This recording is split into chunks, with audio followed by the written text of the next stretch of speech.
I want to talk to you about your first experiences with Brotherhood. Yeah, I would say because community is such a So tell me some of the gaps that you saw, both professionally and personally, that said, you know what, I can build something here. There's a gap here and I'm going to build something here. honestly, I didn't even want to build it at first because I didn't want to try to. Black men as a whole needed the space in 2020 that I felt that wasn't there. But we would say that Black men are the hardest to change. I'm just saying. Why would you say that? Because it's so funny because I started rereading an old book that I love, Atomic Habit. It's a bestseller. It's The kind words, but to that point as well, I feel as though we create community and space based on proximity to our situations and also based on the fact of we create authentic and genuine interactions. Or we're going to so focus on the strategy that I'm not going to show up in a way that's authentically me because it appeases you. So you talk about Black men being protectors. One of the reasons that I wanted to, because I wanted to protect our community in a way that showed the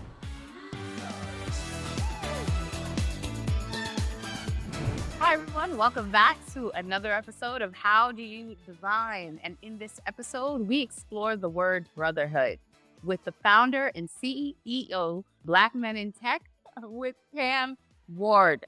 He's also a diversity and inclusion executive in the tech space, where he has designed and implemented comprehensive DE&I strategies across the board. Kham believes that diversity can be achieved with commitment. Inclusion cannot. It requires a step beyond tolerance, vulnerability, and trust to create an inclusive environment. He has been recognized by Forbes as Forbes The Culture, so Champions of Rising Stars, and a STEM influencer. His passion and purpose for inclusivity is fueled by the strides he has made personally and professionally, elevating and underrepresented voices. Kham's personal mission: prepare individuals to thrive, not only for themselves, but for their community. So let's welcome Kham Ward to the podcast. Hey, Kham. hey, how you doing? How you doing? Thank you so much for coming. Of course, this was easy. Like this is good. I'm excited to be here. Listen, I'm so excited for you to be here and just for you to share with the community. Because since we first met, I was just like, you're doing amazing things. And I want my brothers and my kings to see another king on the couch doing his thing. So let's jump right into it. And I want to talk to you about your first experiences with Brotherhood.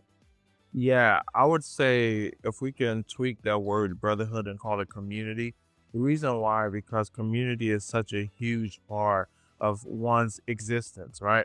So when I think about community in this, I think about my early childhood and being from my community. You know, community is a set of people that you grow, learn, and want to be like. So in my community early on, it was about either being an athlete, it was about really solely just the athletic piece, or it was Everybody was trying to be LeBron. Right, because not even LeBron, because I don't play basketball. Man, you see how tall I am? I'm not that tall. But it was about playing sports to get to the next level. Those are the individuals that really took care of our community. Those are the individuals that you wanted to be like. So when you go see the boys go to college from high school and they come back and now they driving the best whips in the community, giving out the turkeys. Moving through the city real cool. Right. So it's like, so for me, early childhood was like, I wanted to be like them, whatever the them was. So you didn't understand what it took to build community. You didn't understand what it took but to have community. You just know that if you wanted to get out of the community or wanted to do more for your community or give back, you was an athlete. So that's what you focus on. So me, I played all the sports because I'm like, I gotta be good at one of them. You know what I'm saying? You gotta try your head. Yeah, so I even play volleyball. I'm actually Nice. really good in volleyball. No, volleyball. Hidden talent. I'm really good in volleyball. But it was football, it was basketball, it was baseball, it was track and field, it was all these things because in your community it starts to shape you immediately and it shapes you into the person you're gonna be. So for me, my community said, okay, if I want to have money or if I want to do something important, I'm going to play a sport. So that's where I built it from. Nice. And where is your community? Where are you originally from? Fort Lauderdale. Fort Lauderdale, Florida. Yeah, man. Fort Lauderdale, Florida, born and raised. Nice. Moved back there in 2019, right before the pandemic, and been living there ever since. But again, your community shapes you. And even if you don't want it to, what you see is what you're going to be. And that's why we built Black Men in Tech the way the way it's designed, because I want to show people that black men in a community looks very different from what people believes that a community should show up as black men. You'll never think about it. And someone our first conference made me realize that was like, I've never seen so many black men smiling. And at first I was offended because I'm like, wait a minute. Smiles. Yeah, right. But to her point in that picture, she never saw 30 cats on the screen, all professional, looking amazing. And I was like, interesting take. So yeah, man, community built it all. My early childhood, the community was like, always play sports if you want to do better and more. That's really nice though, but it also speaks volumes to the community and the brotherhood that you already created in your space, right? That all of these black men showed up and was happy and they was excited to be a part of the space and that community. So tell me some of the gaps that you saw, both professionally and personally, that said, you know what, I can build something here. There's a gap here and I'm gonna build something here. Honestly, I didn't even want to build it at first because I didn't want to try to solve all the world's problems, right? Transparently. At the same time, black men as a whole needed the space in 2020 that I felt that wasn't there. Like, I was in a tech space, I was a chief officer and an executive, and I realized, and black people in particular, most of us, when we go to new jobs, what we do? We find all the people that look like us. We Like, clock it? and listen here, Okay. oh, And you we look go like along, you're right. So imagine trying to do that via Zoom. Like, there's no office, there's no place to be. Like, everybody's There's no in water silo. cooler talk. Right. No place you can go by the water cooler. Like, hey, you got that manager. Listen here, right?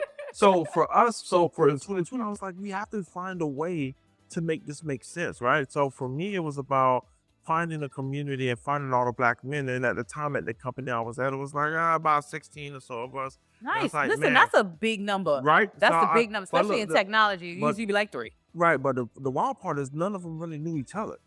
But I knew them all, so I was like, man, let's hang out. Let's do this thing. And we started hanging out on Fridays, playing music called The Fellowship, and just did our work or just talked or whatever. And then when I realized I had to take it outside, because I was like, I wonder how many other cats that's doing the same thing at these jobs remotely and not being fit, not being good at it, and not having a community. So we started out with like 8 people on a call, ended up with 300.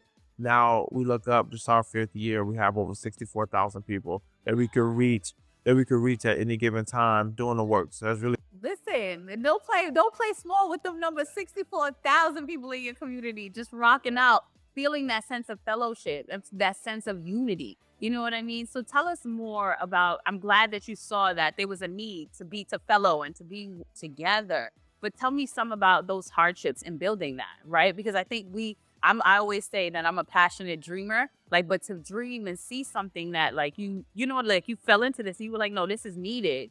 Tell me about some of those challenges when building. it's a lot of heartbreak. It's a I lot use of that word all the Yeah, time it's too. It's a lot of heartbreak in entrepreneurship. Right, it's a lot of heartbreak because you know what you know and you know what you don't know, and people will either win with you or then they will take advantage of you, right? So for me, it was more about how do you sustain a community that's ever evolving. Like, I can't be everything to everyone, right? And then, but you don't want to board the ocean at the same time. So I'd rather go deep than wide, right? So you got to think about it. You build something called Black Men in Tech. Immediately people go, well, it's only for black men. And it's like, no. And I said no because when I built it, it was more on the premise of showing the world that black men worked in technology spaces, weren't all engineers, but we can be successful. Our early mantra, our tagline was rewriting the urban legend. We was really focused on the counter narrative of what black men was experiencing and what was told about us in 2020. Remember, 2020 was crazy. It was a whole pandemic, especially in South Florida and the South, like people were getting killed unarmed. It was just like, so it's like, how do I rewrite this narrative and rewrite it through the group? And we're not all engineers, which I love engineers. I love them cats. Them boys help the world go round. But Everybody can't do that. And everyone can do that. And there's a space, and it's not a requirement, right? I think I talk about that all the time. When it comes to being in technology, people feel like I need to know the code. I need to be an engineer. I need to be able to take the refrigerator apart and put it back together. And I have no clue. I have no clue what's happening. But to your point, I just wanted to show people what was different, right? And show them that we was leading the charge in taking care of our community, showing up in our schools, being a bit and helping people get jobs. So yeah, so I lost the question. I don't know what you asked No, me no before. worries, no Yeah, I was worries. like, No, I and don't I know. I don't know what's happening. I no, don't it's like, know. it doesn't even matter. But what I love about that, right, is that you came from a very loving community. Then you saw a gap in your people, and you said, I'm gonna fill that gap, and then I'm gonna welcome everybody else into it, So, Cole, right? what's the point of talking to your community if all y'all talking to each other? Listen, Like that, it's such a nothing's narrow happening. Yeah, no, conversation. nothing's happening. Y'all all know the trials and tribulations of Yeah. being a black man. But what if we get more people in our conversations that can understand? So, like I tell everyone at all our events, you can come, but you're gonna get the black male point of view, which isn't a bad thing. Just another part of the conversation for your learning. We go to women events, we go to LGBTQ events, we go to accessibility events. Why? Because we want to learn about the community, right? So it's like, don't be afraid of us. Listen, Come hang out. and I Come think, and hang you know, out. one thing I can testify in terms of your events is I love when I come to your events and there's all this black man joy. That's like, listen, y'all laughing big, smiling wide, and these are intelligent black men who are doing great things in the community. Because I think, like you said, the narrative in the media is that in order to be a successful black man, or also in order to just be a black man, we're so monolithic, right? You only have to be this. You look this way, you are this way, and I'm like, no, we can be all types of things and be great at it. And that's the whole Be happy. right. But I will say, I had a thing about me in particular where I used to walk around and smile all the time, and I tell everyone every time like, black men ain't that damn happy all the time like you. But we had to because it's predetermined in us that when we walk around, we have to be able to smile, be happy, be excited. Because if you're not, then you're angry. If you're not, then you walk into a space and you automatically assumptions are made. In my opinion, black people and black and brown people have this bias that's automatically given to them when they walk into a space because we can't hide who we are.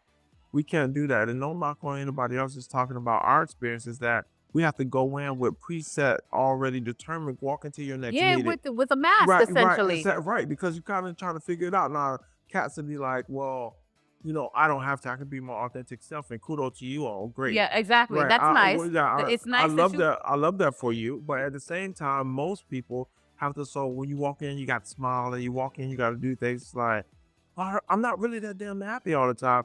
But where's that smile? Exactly. And it's also like the mental weight of that, the emotional weight of that, only to put on, not necessarily put on, but you have to kind of present yourself in a way that's opposite of what is believed, right, in order for you to even be approachable. That's called emotional tax, and that's terrible. Like it was a stat out there that said like 65% of people that are underserved at jobs deal with emotional tax on a daily because of what you just said. The things you gotta walk into the job already like, okay, I'm not this, so I gotta do this. I'm not this, so I can't even do my damn job because I'm worried about all other stuff. Doing the job is like second or third step before you have to walk in the room. You have to be cheerful. You have to be extra presentable. You have to also be approachable, and you have to do all these things. All these bulls, right? All of these extras yeah, before you even get to doing the work. It is a lot, and that's why, again, I love what you champion. This sense of pride, but happiness and worthiness, you know what I mean, within your community. Because I know the tax, you know what I mean? As a black woman, you in technology, listen, and I'm in sales. Like, listen, it's a hard road to kind of travel, but I always stick to my authenticity. Like, I had to learn that compartmentalization was not actually helping me. It was hurting me. And the only way that I can truly thrive is if I can show up as my full self at all times. So then I'm going to ask you a question. Listen, hit me with them. So when you say show up as your full self, right? How long did it take you to get to that point where you show up as your full self? Oh, I would say a decade and some change, if I'm honest. And it's really, and the more I think about it, if I'm honest, it was really also my daughters. Yeah. Raising my two daughters and championing that they, are worthy enough and enough to be in any space. Any space God lands you in, it's because you're supposed to be there. So don't small up yourself for nobody. And then realizing that, hey, Sadiq, are you smalling up yourself? You know what I mean? Because I'm one of those people that I truly believe kids will listen to what you say, but they will definitely do what you do. Right.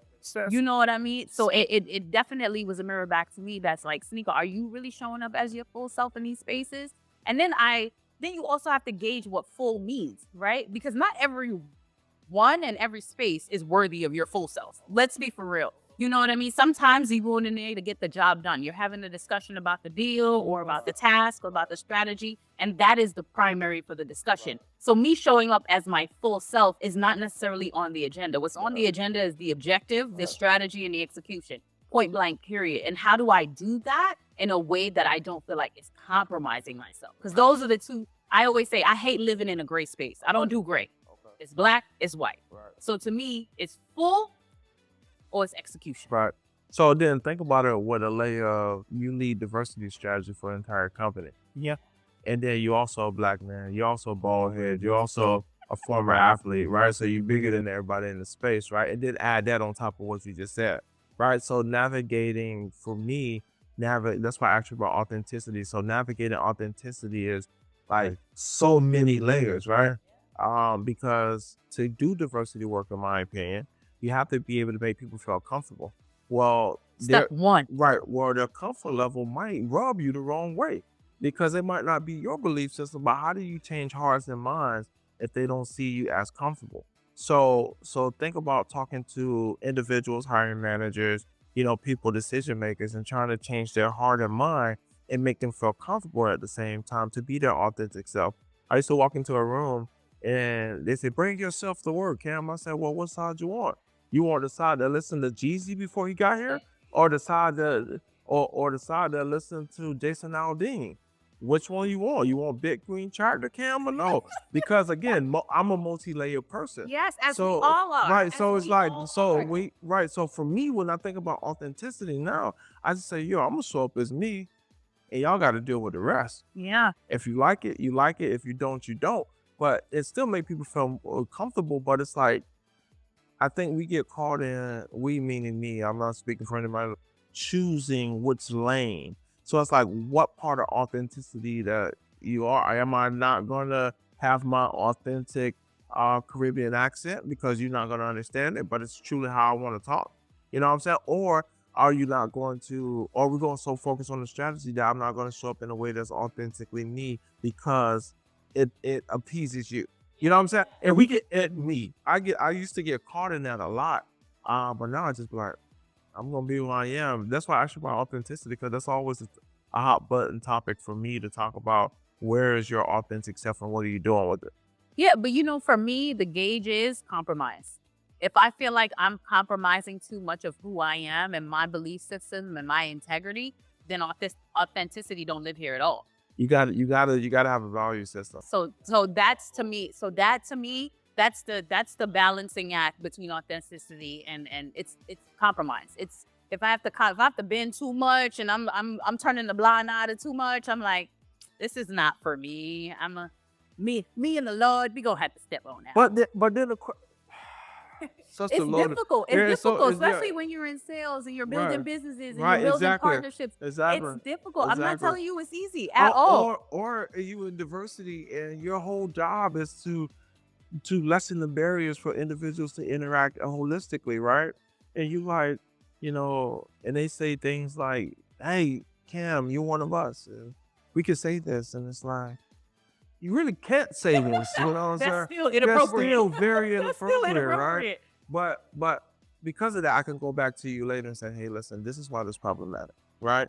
But in the moment, I gotta kind of let you live, because some people will go, "Man, you should have pulled up on it right there," and da da da. It's like, but how do you really change hearts and minds? Because that's the goal of the work. Change hearts and minds for people that's been doing things that they always did for so long.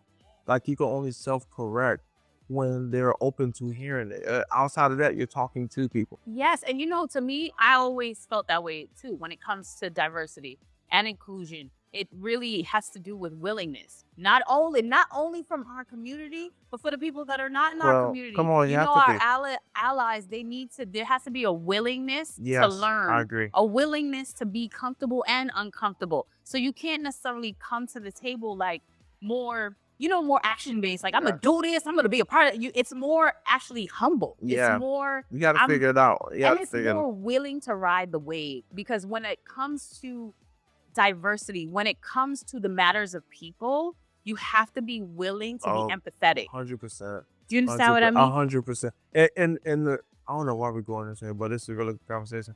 And it's because, and I feel like it's because to get people to change, you have to be able to meet them where they are and truly meet them where they are. A lot of people say that, but don't want to meet people where they are. So you have to be able to say to someone, okay, I see that you're here. Yeah. I'm not going to try to get you all the way over here. Increments. But let me give you enough in your mind to say maybe next time you'll think about it.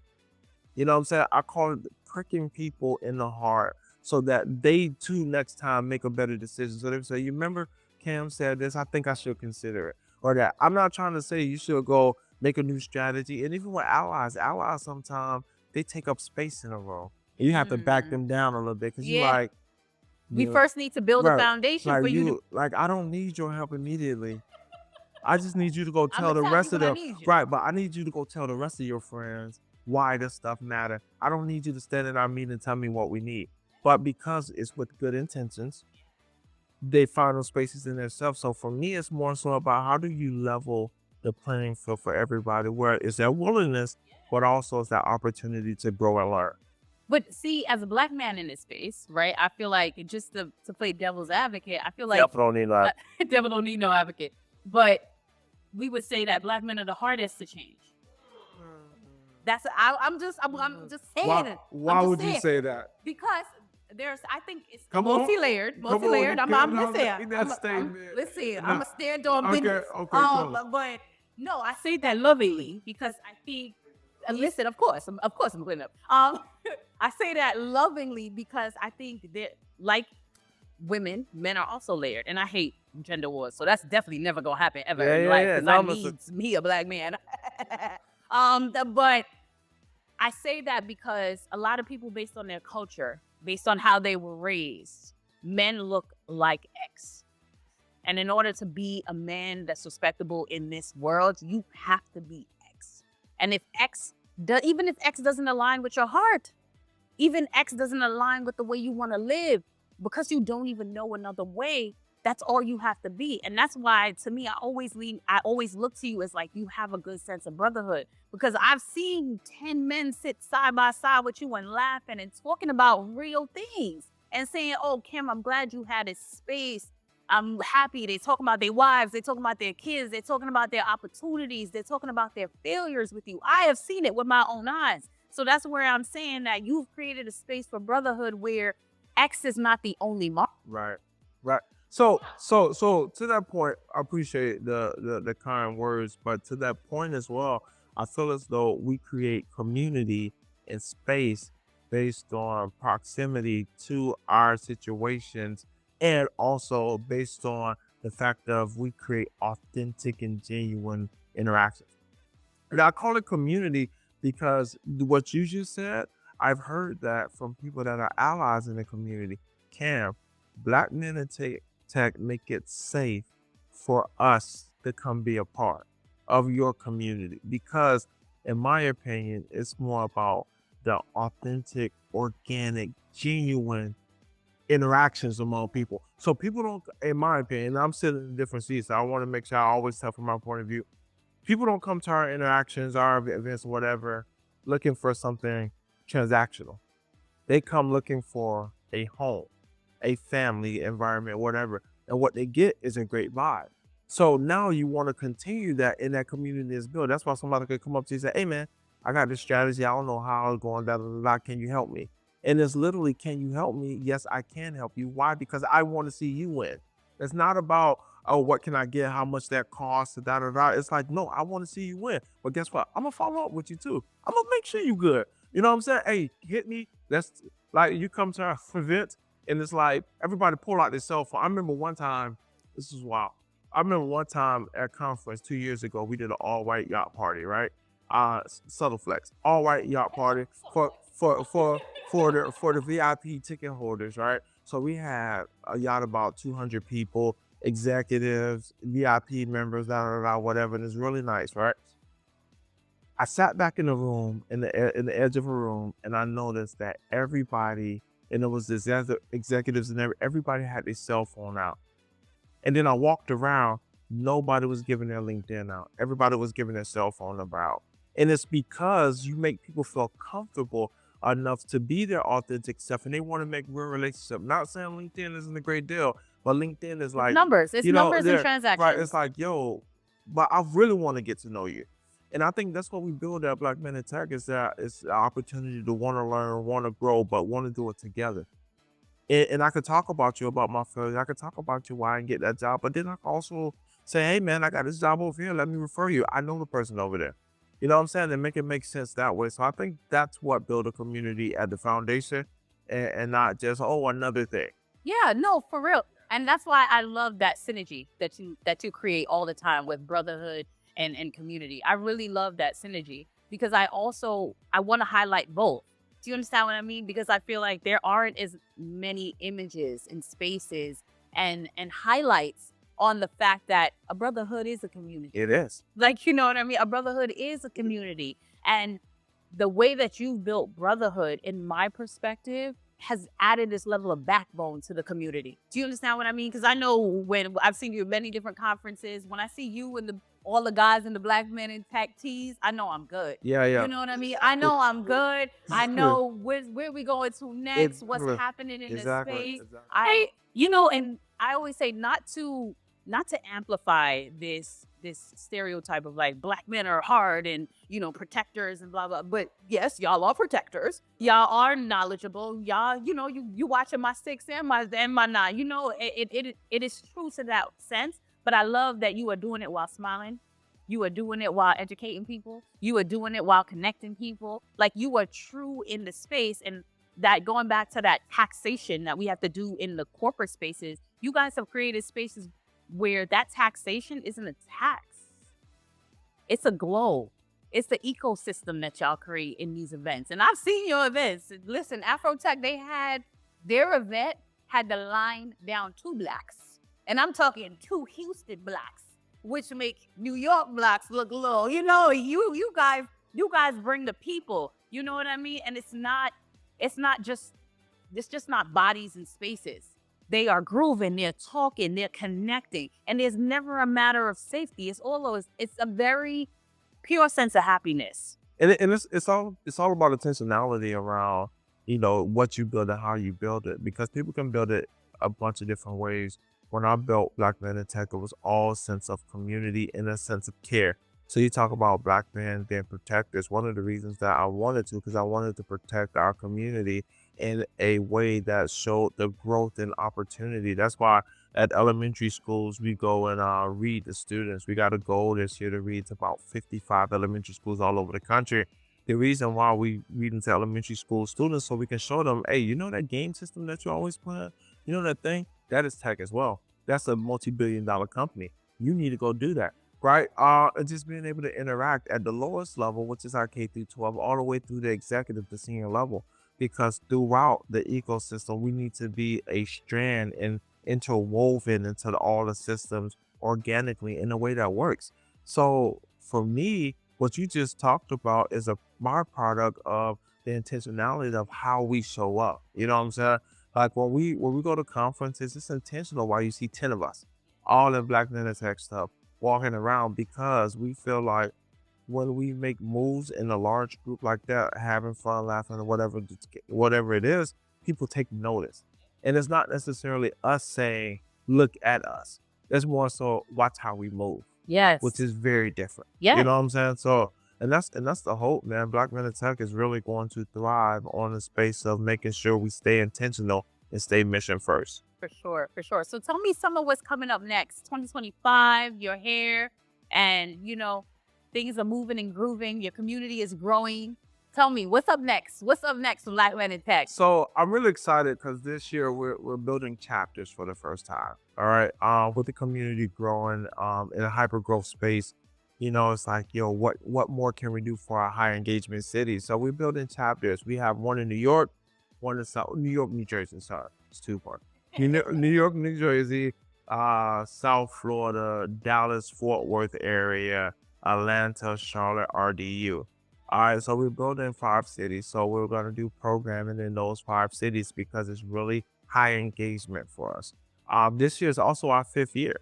So Congratulations. thank you. Congratulations. So we're going to come out with a commemorative pin that people can support around just being in it from the trenches from the beginning with us. So it's really cool. Definitely go out and purchase a pin, Yeah, you supporting Black men in purchase a tech. pen, it's gonna be fire. That pen is gonna be clean. So we're doing that as well as a way to assist. And then we got a conference coming up in October, which is gonna be great as well. So you better get the early bird ticket when it come out. But it's about, honestly, it's doing less this year and really focusing on our project. We have this goal called fixing the factors. Ooh, So- fixing the factors. You know yeah, I'm so- a wordsmith. yeah, You know so- I love a good word. Tell me about fixing the factors. So fixing the factors is an intentional strategy for 2025 where we're focused on 4 different parameters that is going to engage and empower Black men and Black people to the next level in the workspace.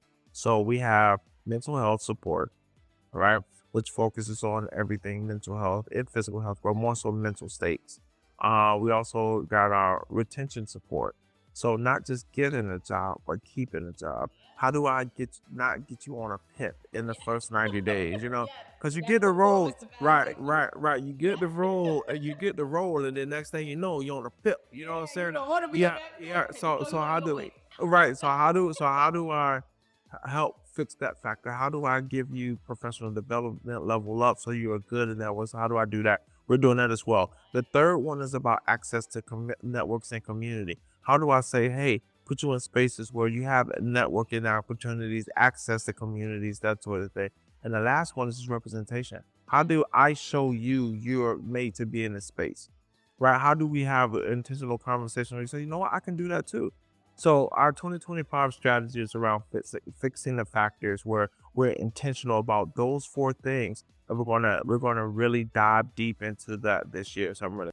I love that. I love that it's 4 that's fixing the factors. You see them that triple F? Listen, you know I love a double entendre. Gotta keep running it. I love that.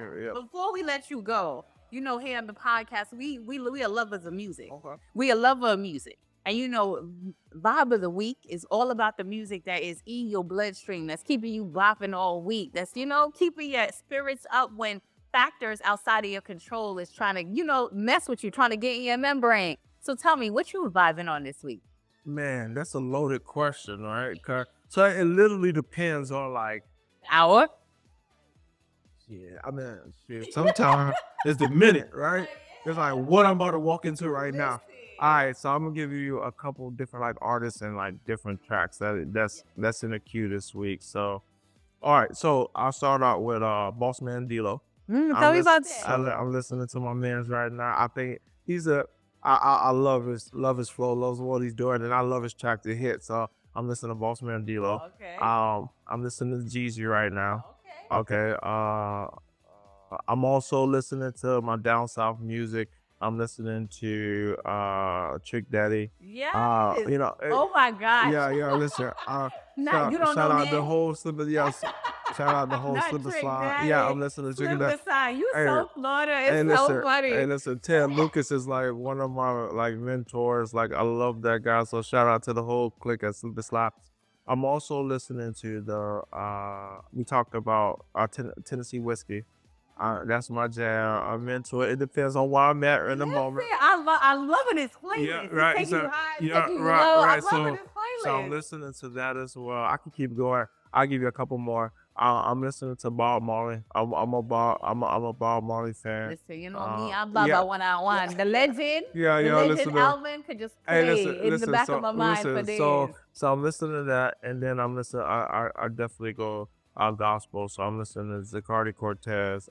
Do it for me. Do it for me. Yeah. I love So that. that's kind of like in the queue this week, man. Like I love that. I'm really intentional about like what I listen to when. Yes. And it depends on what I'm listening. So yeah, those are my vibes this week. I Those love are my vibes. that. Yeah. Thank you so much. I'm reading a book called "Why Do All the Black Kids Sit at the Same Cafeteria Table."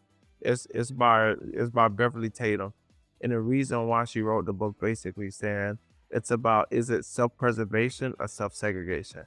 And in the climate of America right now, I want people to understand that all the time. It's about preservation. You know what I'm saying? So you don't have to self-segregate or feel bad in the workplace or whatever. You take your time and your moments to be able to exist, but understand that it's psychological why you find everybody that look like you, because not always you have the opportunity to be in spaces where you see someone that look like you, so you automatically gravitate at some level.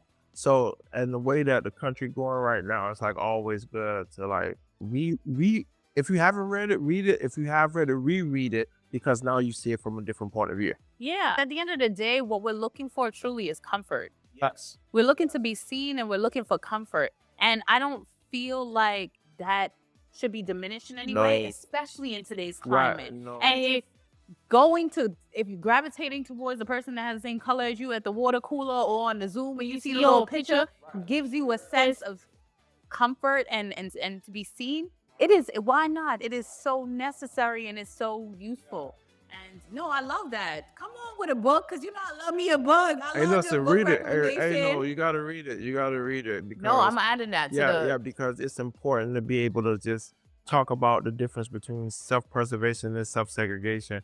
And it's not self-segregation. It's more so you're trying to preserve what you have left. At that person that you meet might not necessarily know who you are. Y'all might not even be on the same level, but because you know they understand you at some point. some level. But and then realize because we don't see each other in the workplace like that, it's tough to be able to see someone that look like you, not automatically. I remember I worked at Indeed headquarters in Austin, and literally one of my dogs were the person that was a janitor, because I always seen that black man. Listen, You know what I'm saying? Or the chef that's like, hey Kim, we got grits today, because I always seen that person. You know what I'm saying? So it don't matter what level of who you are. It's more so like, do you understand my day? If I say, dog, it's hard, they get it. I know. You know what I'm saying? So or we can and that's the difference between us and white people or whomever. They always see themselves. So it's not until they force themselves into our space that they feel that slight bit of uncomfortableness that we walk around living in it. day. So it's like, oh, okay, cool, we good, and we make it happen. So that is. And sometimes it's just those two pupils looking back at you that make you feel seen. Yeah, right. Like, you know what I mean? Same, because like the doorman in the building where I work now, like when I say sometimes when I go into the office, it'd be half and half. Half to see my colleagues, half to see him, because I just want to dap them up and say, listen, brother, I'm y'all go out good.